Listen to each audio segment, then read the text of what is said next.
Your cats are about to make out. Look at that sexual tension. Oh, baby.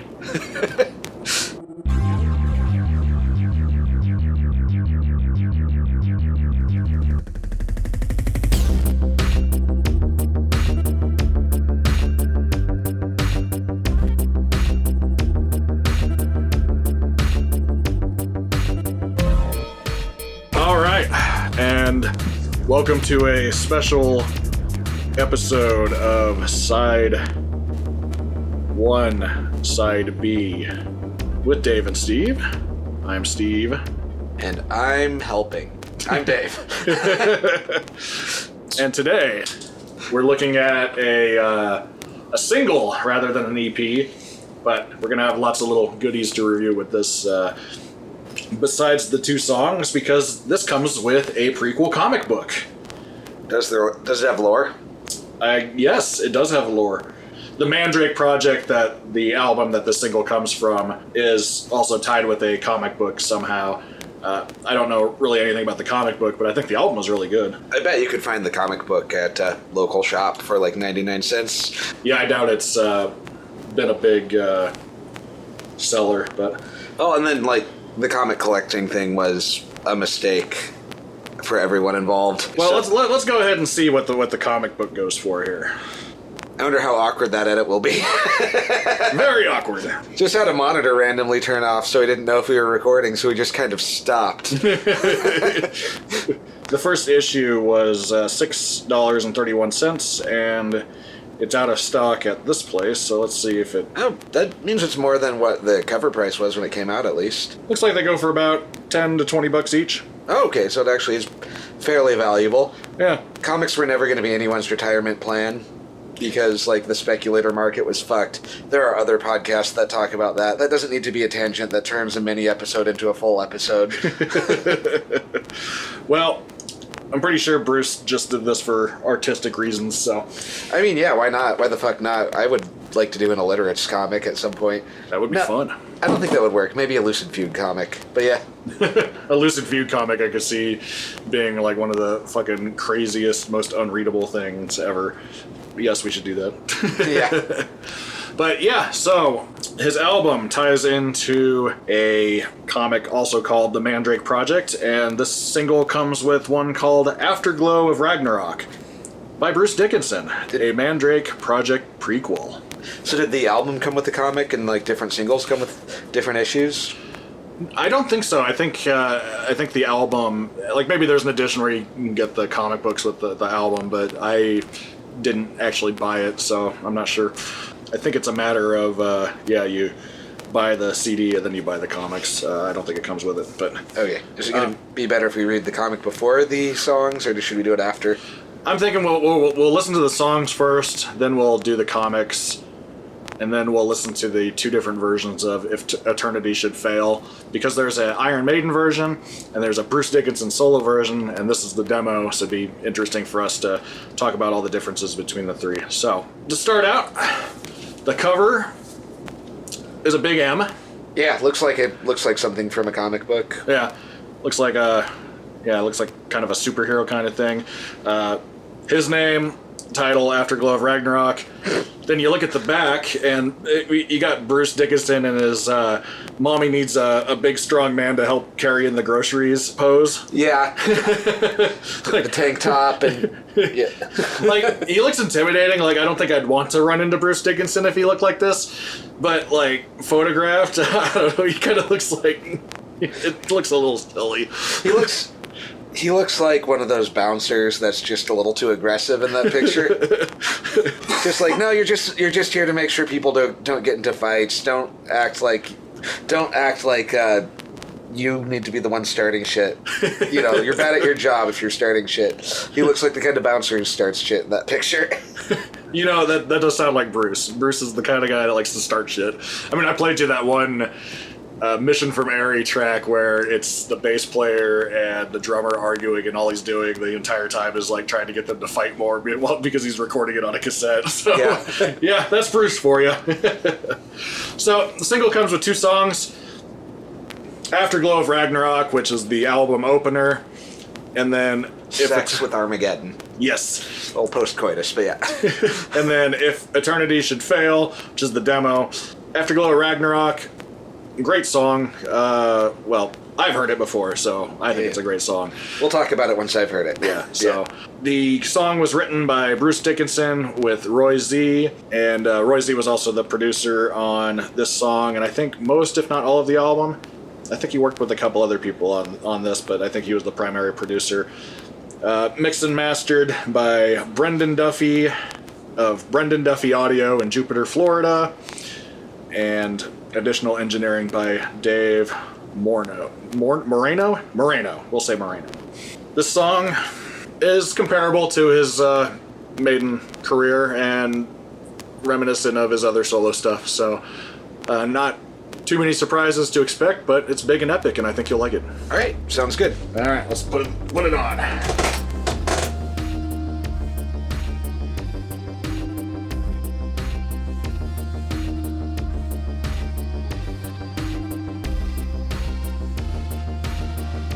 All right, and that was the song Afterglow of Ragnarok. What'd you think, David? It was pretty cool. I liked all, like the noisy feedback stuff they had at the beginning and the end, the kind of synth choirs, the tape noise and stuff. It was interesting. It seemed like more modern production than the last Iron Maiden album from like 2021, which I thought was pretty interesting.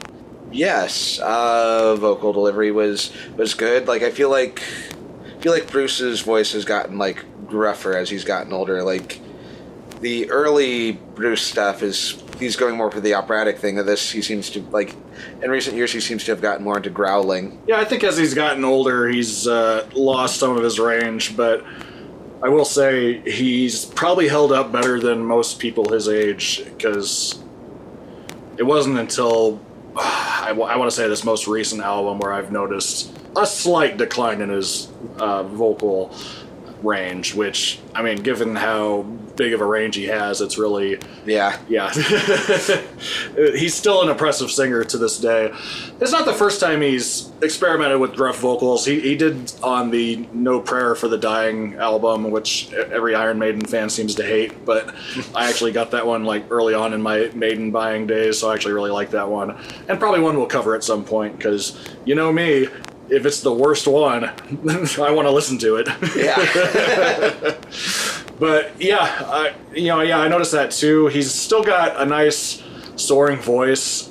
The production on it I really like, and I mentioned recently actually, because we're recording this the day after I edited the B-52s episode, and I brought up in that episode how I don't really like modern Iron Maiden production because it just kind of feels flat to me.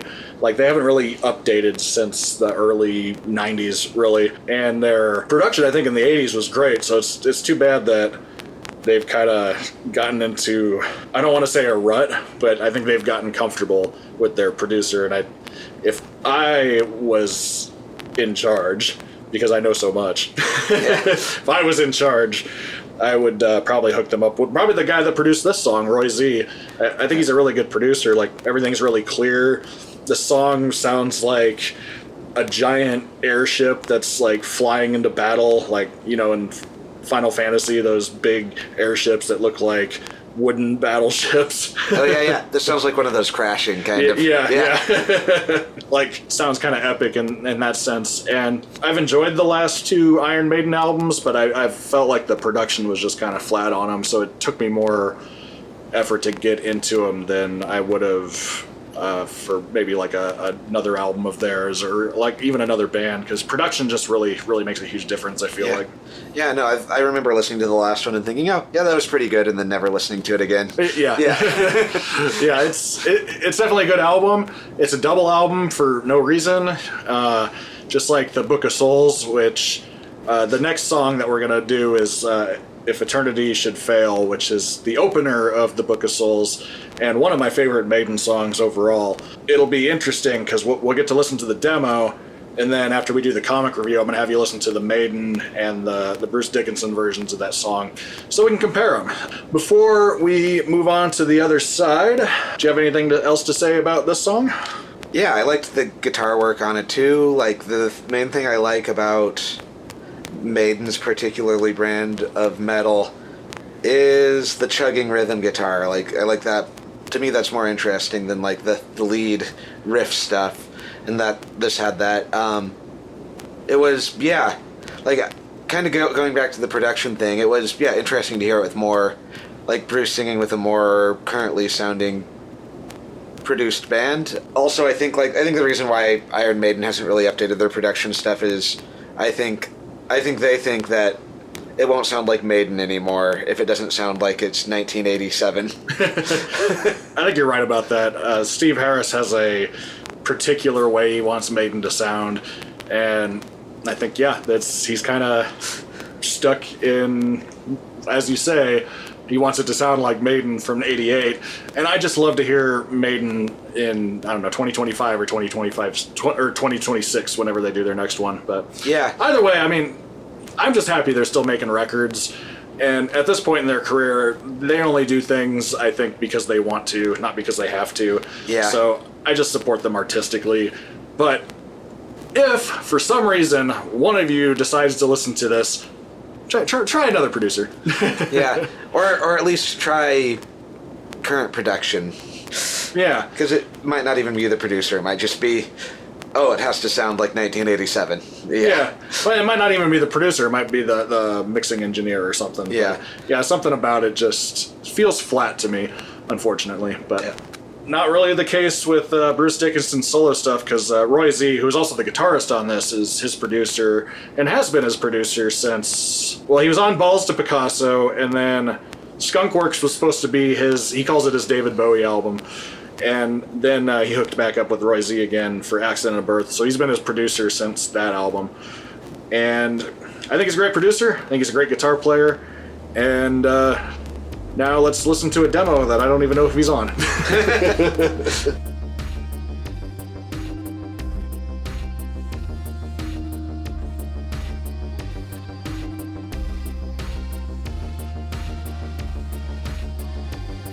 And we are back from Eternity Failing. What'd you think? Eternity definitely has failed. This is a very apocalyptic record. Everything feels apocalyptic right now.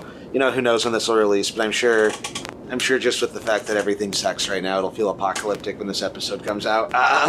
It's felt apocalyptic since 2020.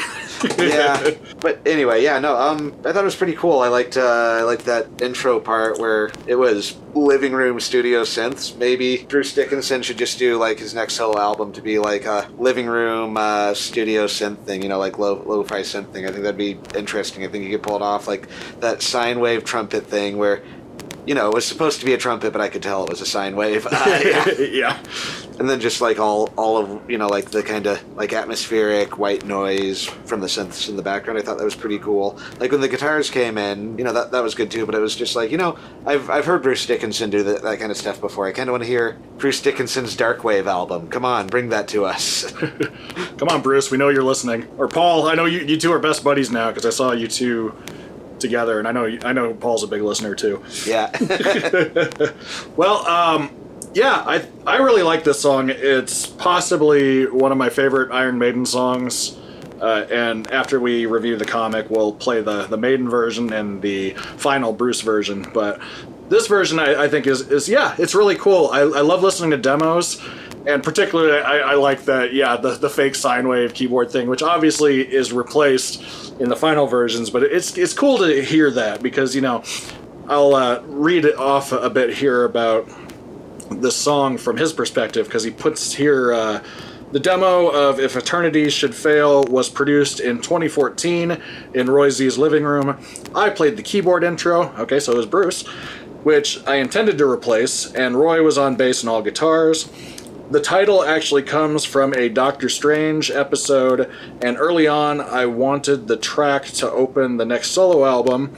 The idea of producing a comic/graphic novel to go with the album was the reason for my spoken word part at the end, introducing the character of Dr. Necropolis. By 2023, the storyline of the Mandrake Project had radically changed, as you will soon discover, but in the meantime, Maiden opted in 2015 to use the track on The Book of Souls.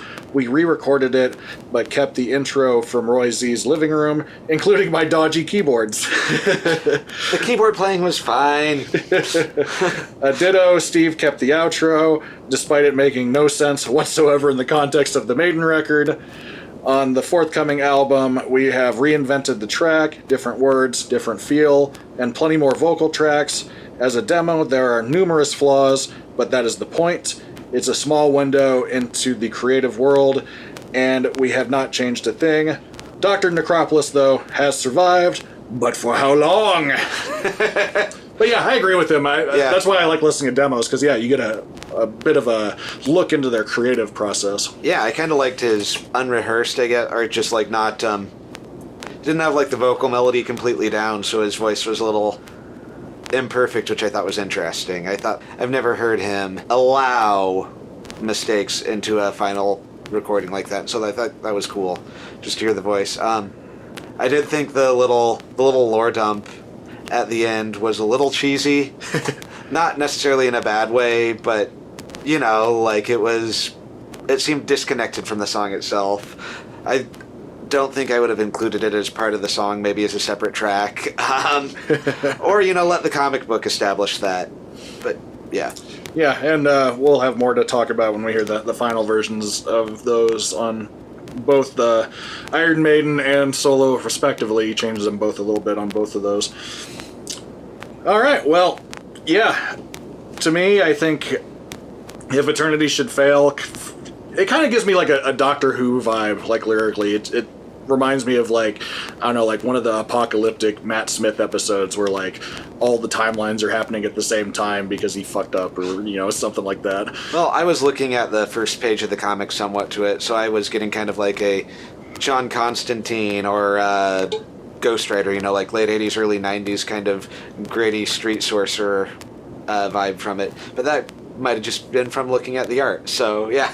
Well, yeah, and my interpretation is completely... I haven't actually read this yet, so when we take a look at that, we'll talk about that more. But, yeah, the demo was neat. As you said, it was neat to hear Bruce in a more vulnerable state. I would suppose that would be the best way to put it. And it was really cool to hear the source of not only one but two songs, but one that Steve Harris just heard and went, oh, can we steal that for Maiden? You know, that's kind of cool. You'd think about him like listening to the song and going, oh yeah, that should be on an Iron Maiden record. And I agree, it sounds like an Iron Maiden song. Yeah. All right, now we are going to pause for a reading break. Okay, how do we want to do this? You can read it, and then I can read it, and then we talk about it. Should I do? Do I dare do this? Do they dare stop me? Insects. Alright, no, I'm not gonna do that. Yeah.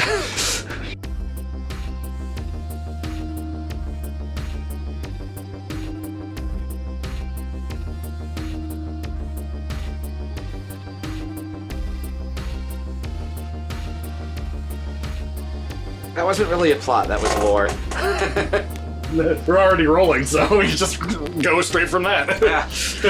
Yeah, I thought the art was pretty cool. It had some kind of fun, dark, campy vibes to it. Yeah, it wasn't really much of a story. Like, I guess they probably want to do a proper issue of the comic to introduce the actual story, but it was setting up lore more so than it was like an actual story with like beginning and end.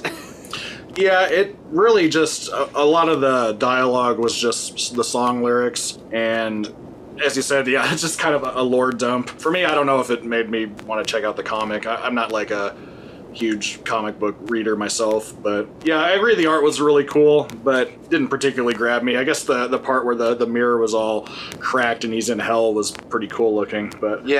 Yeah, it did strike me a lot. Like, the kind of comic it was going for was like the late 80s, early 90s horror, gritty noir type thing. You know, the Ghost Riders and John Constantine type of character.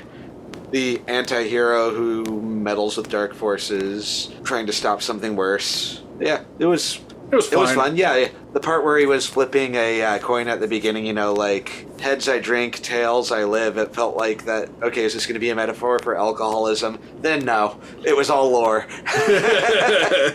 Well, and at the end, she calls him Necropolis, which is the name of the guy at the end of If Eternity Should Fail, and he's like the harvester of the soul or whatever. So maybe part of this origin story here is why he has to become a soul collector. Yeah. So or the lore has changed between the demo version of that song and that comic, because it didn't really feel like the same character. But yeah. Yeah, no. Unless it was very far back in his past, I suppose I could see that. Like, he used to be this alcoholic and then ends up becoming a soul harvester. It happens to anybody. It happens. I think what he was drinking was some potion for a demonic ritual, though. I don't think it was actual alcohol. Because, like, he drank it and then he saw, like, a dark figure through the mirror and went to hell and all that. So, yeah.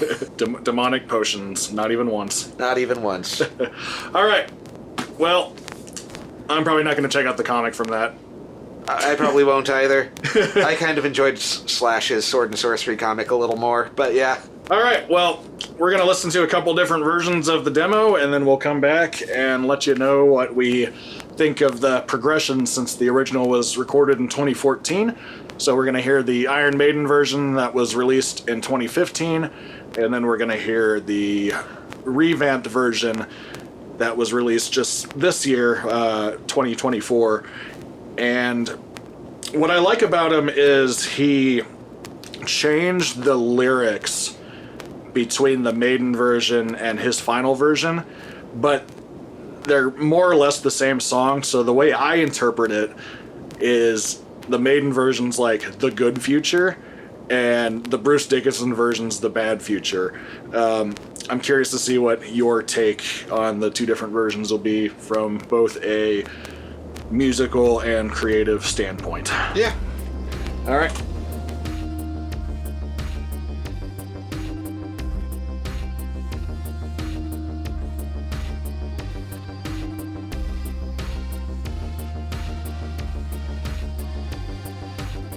All right, David, you have heard the same song 3 times in a row. Which one was the best? So I'm going to work backwards a little bit. I honestly think the worst version was the Maiden one. No. I agree. Yeah. I didn't like how in both the Maiden one and the non-demo Bruce one that they replaced like the janky trumpet sounding sine wave with like a flute. I liked the jank. Leave in the janky synths. That background atmospheric stuff was still good. Yeah, no, like the Maiden one, I don't know.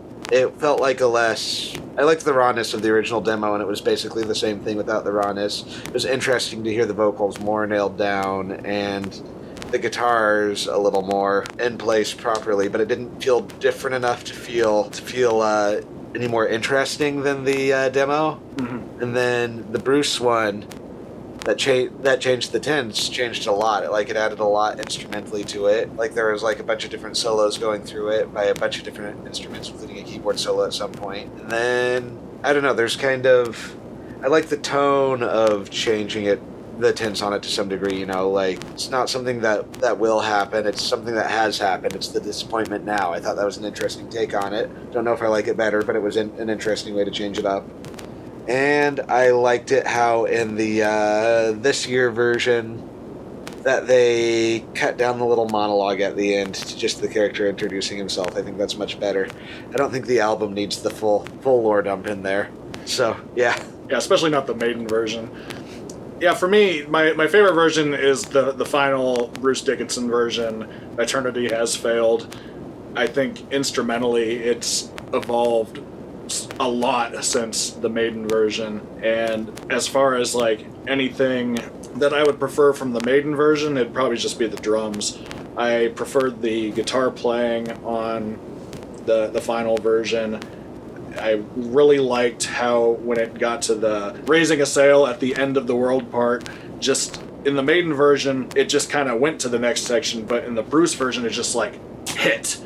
like when it got to that part. The guitar solos, I think there was like 3 or 4 sections of soloing, and like you said, one of them was a keyboard solo, and one of them I was just looking up on Wikipedia that one of them was Fire, Wind, and former single album Ozzy Osbourne guitarist Gus G contributed some soloing to that, so we had Roy Z and Gus G and some keyboards, and yeah, it just sounded a lot more epic. And I love the Maiden version. I got to see them play that live. They opened with it when I saw them a number of years ago, and up until that version of the song existed, that was one of my favorite Maiden songs. But yeah, once the Bruce version came out, that's my preference. There's a few lyrical tweaks I don't like as much, but I do like the desperation of the final version compared to the, as you said, something that could happen as compared to something that has happened.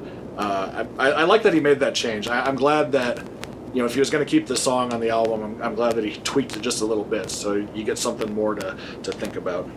Yeah, so he's not repeating himself too much. Yeah. Yeah. And I can see why he'd want to keep that song on this album, because, you know, I'd be really proud of that song. That's a pretty kick-ass song, and yeah, I think he ended up perfecting it with his final version, but you know, overall, I like the rawness of the demo version, and I just like raw demos. I think it's cool to hear. Yeah, I also like it when on a demo someone plays an instrument they're not comfortable with, too. I always love that. Yeah. It adds something to it. It adds an immediacy to it. Yeah, I'd love to hear some more. Some more demos. And I think there are more that we could possibly examine someday on a full episode of Side 1, Side B with Dave and Steve. Yep, catch you on the flip side.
Side 1, Side B is a Floof Goof Studios production. Check us out on the interwebs by going to my website, killrockmusic.com. That's KILRAVOCK music.com.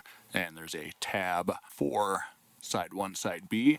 And additionally, you can check out me and Dave's projects, The Illiterates and Lucid Fugue, respectively. You can also check us out on Instagram at KillRockMusicSWS and Dave_Diction. Thank you. Yeah, never forget. Disgusting. An unlimited supply. Demonic potions, not even once.